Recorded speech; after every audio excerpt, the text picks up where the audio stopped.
Hello and welcome to the Capital Series. I'm Chike and I'll be leading the very first episode, setting your funding target and your plan.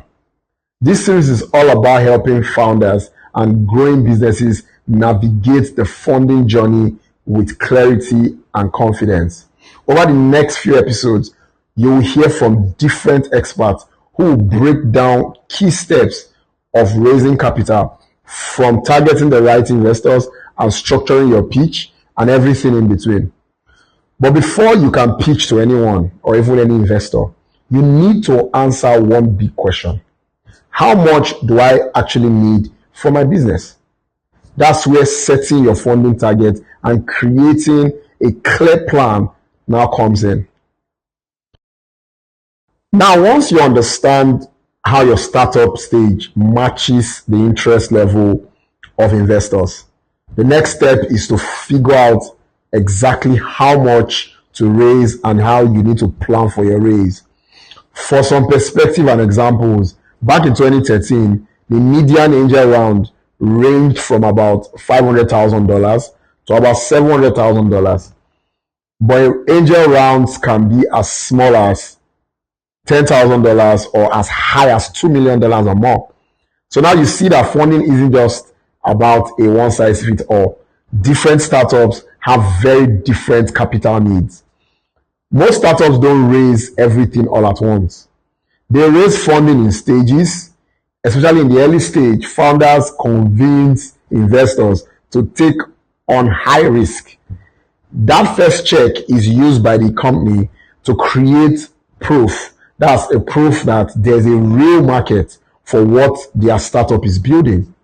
Then the startup shows traction. Then they go ahead to raise additional funding.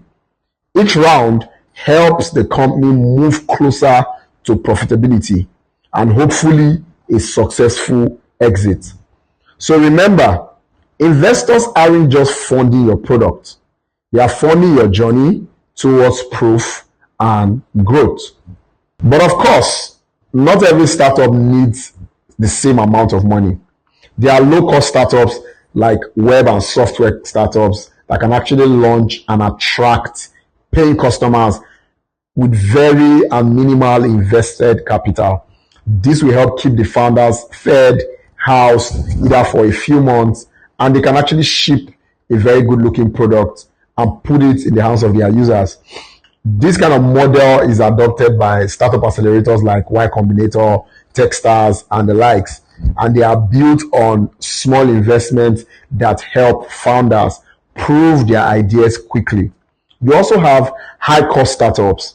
These are startups with hardware, biotech, or manufacturing startups that has very high-end cost. They need a lot of capital upfront, either for equipment, for lab materials, and a lot of other costs that make their costs rise up so fast. And investors actually understand this.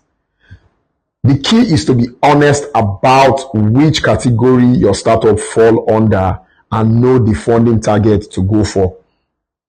So here is one big takeaway I would like founders to take home.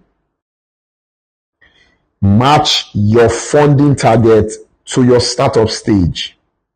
You have to be very clear about how much you actually need and why you need it. And then again, I would say you must actually build a plan that shows the investors their money is going towards real progress, and because that's the foundation of raising smart and strategic capital. Thank you guys for joining me for the first episode of the Capital Series.